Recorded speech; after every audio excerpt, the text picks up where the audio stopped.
Hello दोस्तों, कैसे हैं आप लोग। स्वागत है आपका हमारे चैनल शिवानी स्किल सीरीज में। और आज हम स्टार्ट करने वाले हैं एनसीईआरटी 360 डिग्री, जो कि क्लास 6 to 12 होने वाला है। और ये सेशन भारतीय राज्य व्यवस्था का है। ऑलरेडी हमने 6, 7, 8 कंप्लीट कर लिए हैं और क्लास 9 अभी चल रहा है दोस्तों, जो कि 9 में मैंने चैप्टर 1 कंप्लीट कर लिया है। और आगे इस सेशन में हम चैप्टर 2 को देखेंगे। अगर दोस्तों आप लोग को मेरी ये वीडियोस, मेरी एफर्ट्स पसंद आती हो तो प्लीज़ एक लाइक, शेयर एंड सब्सक्राइब जरूर कर दीजिएगा। और हाँ दोस्तों, मैं भी एक स्टूडेंट ही हूँ। मैं चाहती हूँ कि जिन भी मेरे दोस्तों के पास ये बुक नहीं है वो भी इस बुक का लाभ उठा सके और अपनी तैयारी को पूरी कर सके। दोस्तों चलिए तो स्टार्ट करते हैं। चैप्टर 2 है संविधान निर्माण। क्वेश्चन नंबर 1 है, मैंने गोरों के प्रभुत्व के खिलाफ संघर्ष किया है और मैंने ही अश्वेतों के प्रभुत्व का विरोध किया है। यह प्रमुख कथन निम्न में से किनका था? A. Mahatma Gandhi, B. Rosa Parks, C. Nelson Mandela, D. उपयुक्त में से कोई नहीं। आंसर हो जाएगा हमारा ऑप्शन सी, यानी कि नेल्सन मंडेला। एनसीईआरटी की लाइनें हैं, मैंने गोरों के प्रभुत्व के खिलाफ संघर्ष किया है और मैंने ही अश्वेतों के प्रभुत्व का विरोध किया है। मैंने एक ऐसे लोकतांत्रिक और स्वतंत्र समाज की कामना की है जिसमें सभी लोग पूरे मेल जोल के साथ रहे और सबको समान अवसर उपलब्ध हो। क्वेश्चन नंबर 2 है, नेल्सन मंडेला पर दक्षिण अफ्रीका के गोरों की सरकार कब देश के रंग भेद से चलने वाली शासन व्यवस्था का विरोध करने के लिए आजीवन कारावास की सजा दी थी?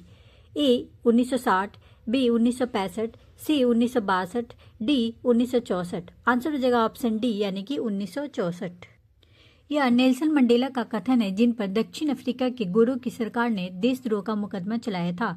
उन्हें और 7 अन्य नेताओं को 1964 में देश के रंग भेद से चलने वाली शासन व्यवस्था का विरोध करने के लिए आजीवन कारावास की सजा दी गई थी। क्वेश्चन नंबर 3 है, निम्नलिखित में से कौन कथन अश्वेत के लिए सत्य है?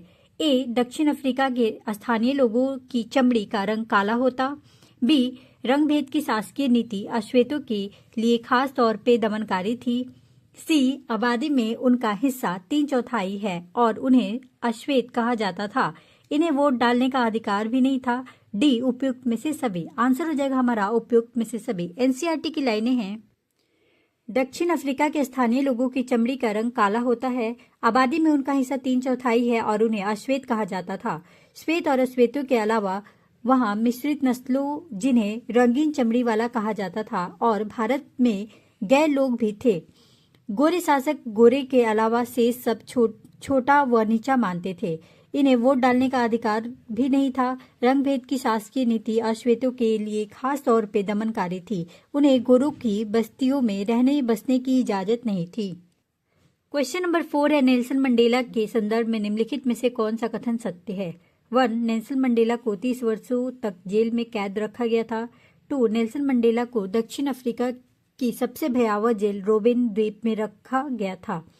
ऑप्शन है केवल 1, बी. केवल 2, सी. कथन 1 और 2 दोनों, डी. उपयुक्त में से कोई नहीं। आंसर हो जाएगा हमारा ऑप्शन बी, यानी केवल 2। एनसीईआरटी की लाइनें हैं, 28 वर्षों तक उन्हें दक्षिण अफ्रीका की सबसे भयावह जेल रोबेन द्वीप में कैद रखा गया था। क्वेश्चन नंबर 5 है, डैश से ही अश्वेत रंगीन चमड़ी वाले भारतीय मूल के लोगों ने रंग भेद प्रणाली के खिलाफ संघर्ष किया। ए. 1949, बी. 1950, सी. 1951, डी. 1952। आंसर हो जाएगा हमारा ऑप्शन बी, यानी कि 1950। एनसीईआरटी की लाइनें हैं, 1950 से ही अश्वेत रंगीन चमड़ी वाले और भारतीय मूल के लोगों ने रंग भेद प्रणाली के खिलाफ संघर्ष किया। उन्होंने विरोध प्रदर्शन किए और हड़तालें आयोजित की। क्वेश्चन नंबर 6 है, दक्षिण अफ्रीका ने कब मध्य रात्रि को गणराज्य का नया झंडा लहराया और दुनिया का एक नया लोकतांत्रिक देश बन गया? ए. 26 मार्च 1994, बी. 26 अप्रैल 1994, सी. 26 जनवरी 1993, डी. 20 मार्च 1994। आंसर हो जाएगा हमारा ऑप्शन बी, यानी 26 अप्रैल 1994। एनसीईआरटी की लाइनें हैं, 28 वर्षों तक जेल में कैद रहने बाद नेल्सन मंडेला को आजाद कर दिया गया। आखिरकार 26 अप्रैल 1994 की मध्य रात्रि को दक्षिण अफ्रीका गणराज्य का नया झंडा लहराया और यह दुनिया का एक नया लोकतांत्रिक देश बन गया। रंग भेद वाली शासन व्यवस्था समाप्त हुई और सभी नस्ल के लोगों की मिलीजुली सरकार के गठन का रास्ता खुला। क्वेश्चन नंबर 7 है, निम्नलिखित में से कौन देश अपने को इंद्रधनुषी देश कहता है? ए जापान, बी भारत, सी दक्षिण अफ्रीका, डी अमेरिका। आंसर हो जाएगा ऑप्शन सी यानी दक्षिण अफ्रीका। एनसीईआरटी की लाइनें हैं, आज का दक्षिण अफ्रीका। यह तस्वीर आज के दक्षिण अफ्रीका की सोच को उजागर करता है। आज का दक्षिण अफ्रीका खुद को इंद्रधनुषी देश कहता है। क्वेश्चन नंबर 8 है, निम्नलिखित में से कौन कथन सत्य है? 1. दक्षिण अफ्रीका का संविधान इतिहास और भविष्य दोनों की बातें करता है। 2. दक्षिण अफ्रीकी संविधान से दुनिया भर के लोकतांत्रिक लोग प्रेरणा लेते हैं। ए केवल 1, बी केवल 2, सी कथन 1 और 2 दोनों, डी उपयुक्त में से कोई नहीं। आंसर हो जाएगा हमारा ऑप्शन सी यानी कथन 1 और 2 दोनों। एनसीईआरटी की लाइनें हैं, दक्षिण अफ्रीकी संविधान से दुनिया भर के लोकतांत्रिक लोग प्रेरणा लेते हैं। 1994 तक जिस देश की दुनिया भर में अलोकतांत्रिक तौर तरीकों के लिए निंदा की जाती थी, आज उसे लोकतंत्र के मॉडल के रूप में देखा जाता है। यह काम दक्षिणी अफ्रीकी लोगों के द्वारा साथ रहने, साथ काम करने की दृढ़ निश्चय और पुराने कड़वे अनुभवों को आगे के इंद्रधनुषी समाज बनाने में एक सबक के रूप में प्रयोग करने की समझदारी दिखाने के कारण संभव हुआ। एक तरफ तो यह एक पवित्र समझौता है कि दक्षिणी अफ्रीकी के रूप में हम एक दूसरे के लिए यह वायदा करते हैं कि हम अपने रंगभेदी, क्रूर और दमनकारी इतिहास को फिर से दोहराने की अनुमति नहीं देंगे। क्वेश्चन नंबर 9 है, वह दस्तावेज जिसमें देश की जनता व सरकार द्वारा पालन किए जाने वाले नियमों और अधिनियमों को निरूपित किया गया है, उस दस्तावेज को क्या कहते हैं? ए संसद बुक, बी डेटा बुक, सी संविधान, डी सूची। आंसर हो जाएगा ऑप्शन सी यानी कि संविधान। एनसीईआरटी की लाइनें है, संविधान लिखित नियमों की एक ऐसी किताब है जिसमें किसी देश में रहने वाले सभी लोग सामूहिक रूप से मानते हैं। संविधान सर्वोच्च कानून है जिससे किसी क्षेत्र में रहने वाले लोगों, जिन्हें नागरिक कहा जाता है, के बीच के आपसी संबंध तय होने के साथ साथ लोगों और सरकार के बीच के संबंध भी तय होते हैं। क्वेश्चन नंबर 10 है, संविधान से क्या तात्पर्य है? निम्न में से कौन कथन सत्य है? ए संविधान लिखित नियमों की ऐसी किताब है जिसे किसी देश में रहने वाले सभी लोग सामूहिक रूप से मानते हैं। ऑप्शन बी है, संविधान सर्वोच्च कानून है जिससे किसी क्षेत्र में रहने वाले लोगों, जिन्हें नागरिक कहा जाता है, के बीच के आपसी संबंध तय होने के साथ साथ लोगों और सरकार के बीच के संबंध भी तय होते हैं।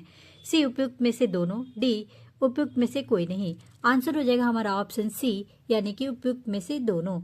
एनसीईआरटी की लाइनें हैं, संविधान लिखित नियमों की ऐसी किताब है जिसे किसी देश में रहने वाले सभी लोग सामूहिक रूप से मानते हैं।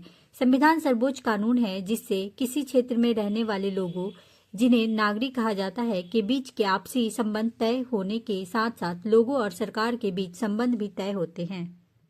क्वेश्चन नंबर 11 है, निम्नलिखित में से कौन कथन सत्य है? 1. जिन देशों में संविधान है वे सभी जरूरी है कि लोकतांत्रिक शासन वाले ही देश होंगे। 2. लेकिन जिस देश में लोकतांत्रिक शासन व्यवस्था होगा उस देश में संविधान होना जरूरी है। ए केवल 1, बी केवल 2, सी केवल 1 और 2 दोनों, डी उपयुक्त में से कोई नहीं। आंसर हो जाएगा हमारा ऑप्शन बी यानी कि केवल 2। एनसीईआरटी की लाइनें है, जिन देशों में संविधान है वे सभी लोकतांत्रिक शासन वाले हों यह जरूरी नहीं है, लेकिन जिन देशों में लोकतांत्रिक शासन है वहां संविधान का होना जरूरी है। ब्रिटेन के खिलाफ आजादी की लड़ाई के बाद अमेरिकी लोगों ने अपने लिए संविधान का निर्माण किया। फ्रांसीसी क्रांति के बाद फ्रांसीसी लोगों ने एक लोकतांत्रिक संविधान को मान्यता दी। इसके बाद से यह चलन हो गया कि हर लोकतांत्रिक शासन व्यवस्था को एक लिखित संविधान हो। क्वेश्चन नंबर 12 है, संविधान निम्नलिखित में से कौन काम नहीं करता है? ए यह साथ रह रहे विभिन्न तरह के लोगों के बीच जरूरी भरोसा और सहयोग विकसित करता है। बी यह स्पष्ट करता है कि सरकार का गठन कैसे होगा और किसे फैसले लेने का अधिकार होगा। सी यह सरकार के अधिकारों की सीमा तय करता है और हमें बताता है कि नागरिकों को क्या अधिकार है। डी यह अच्छे समाज के गठन के लिए किसी खास समुदाय और संभ्रांत लोगों की आकांक्षाओं को व्यक्त करता है। आंसर हो जाएगा हमारा ऑप्शन डी। एनसीईआरटी की लाइनें हैं, संविधान अनेक काम करता है जिसमें ये प्रमुख है। पहला, यह साथ रह रहे विभिन्न तरह के लोगों के बीच जरूरी भरोसा और सहयोग विकसित करता है। दूसरा, यह स्पष्ट करता है कि सरकार का गठन कैसे होगा और किसे फैसले लेने का अधिकार होगा। तीसरा, यह सरकार के अधिकारों की सीमा तय करता है और हमें बताता है कि नागरिकों के क्या अधिकार हैं। और चौथा, यह अच्छे समाज के गठन के लिए लोगों की आकांक्षाओं को व्यक्त करता है। क्वेश्चन नंबर 13 है, भारत जैसे विशाल और विविधता भरे देश के लिए संविधान बनाना आसान काम नहीं था, क्यों? 1. देश के धर्म के आधार पर हुए बंटवारे की विभीषिका झेली थी। भारत और पाकिस्तान के लोगों के लिए बंटवारा भारी बर्बादी और दहलाने वाला अनुभव था। 2. अंग्रेजों ने देशी रियासतों के शासकों को यह आज़ादी दी थी कि वे भारत या पाकिस्तान जिसमें अच्छा हो अपनी रियासत का विलय कर दे या स्वतंत्र रहे। इन रियासतों का विलय मुश्किल और अनिश्चय भरा काम था। सही कूट को चुनो।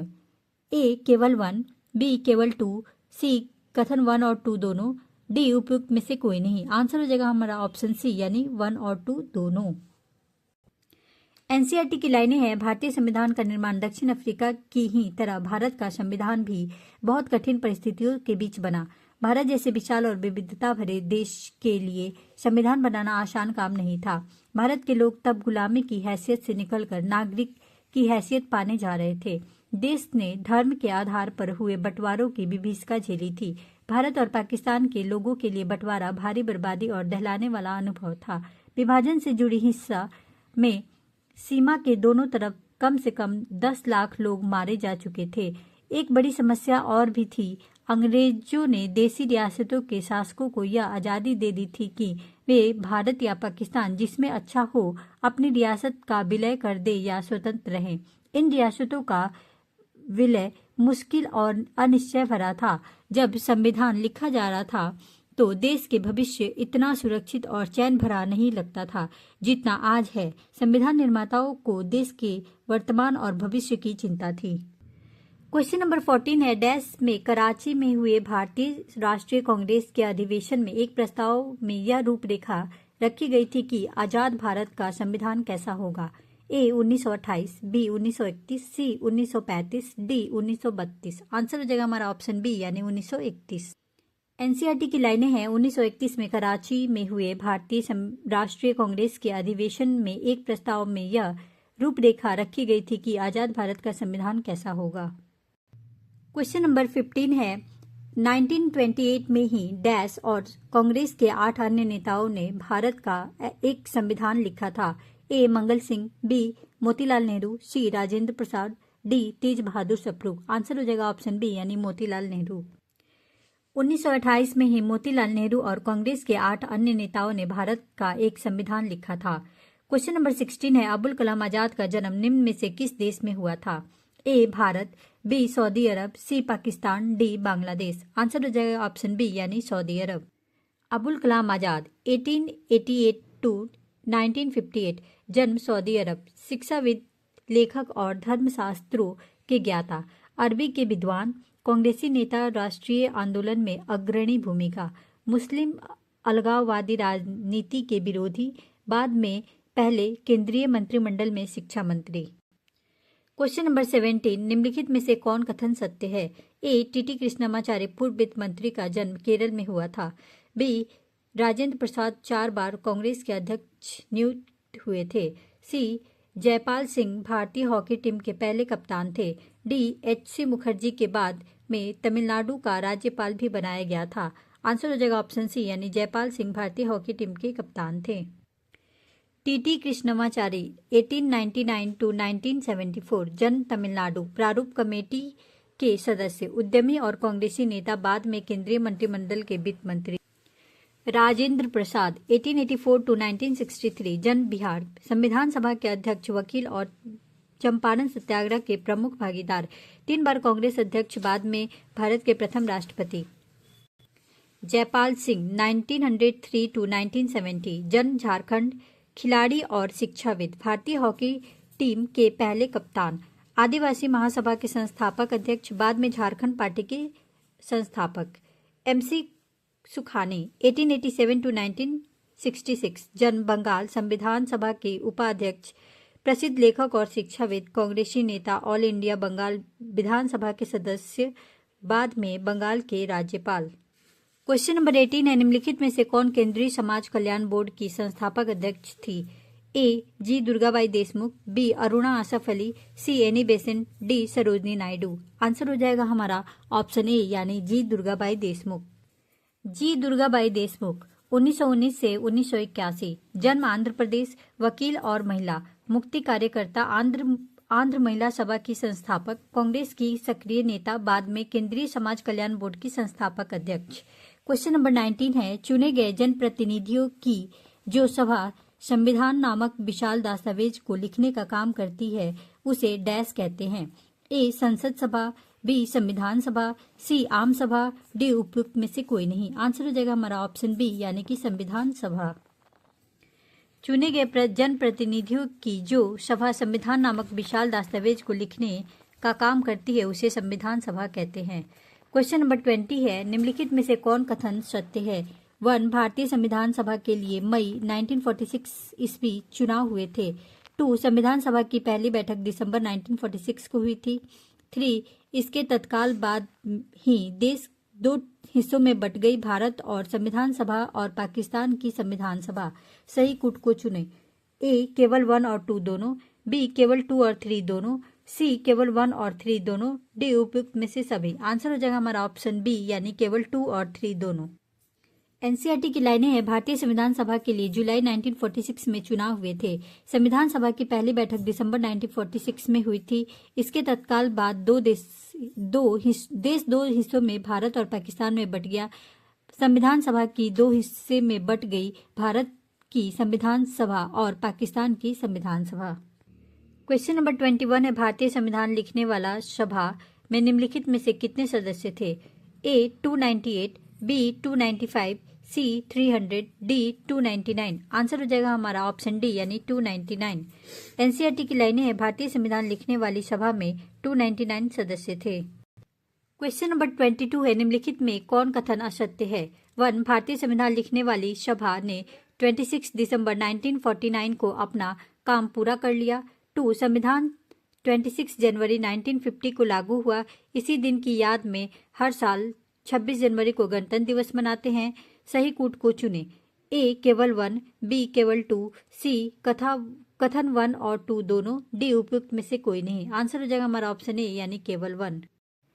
एनसीईआरटी की लाइनें हैं, भारतीय संविधान लिखने वाली सभा में 299 सदस्य थे। इसने 26 नवंबर 1949 को अपना काम पूरा कर लिया। संविधान 26 जनवरी 1950 को लागू हुआ। इसी दिन की याद में हम हर साल 26 जनवरी को गणतंत्र दिवस मनाते हैं। तो दोस्तों आज का सेशन यहीं पे एंड करते हैं और ये क्लास 9 का चैप्टर 2 का पार्ट 1 है दोस्तों, और पार्ट 2 मैं कल लेकर के आऊँगी। चलिए तो bye bye, take care and मिलते हैं नेक्स्ट सेशन में। अगर आप लोग को पसंद आया हो वीडियोस तो एक लाइक, शेयर एंड सब्सक्राइब जरूर कर दीजिएगा। Bye bye.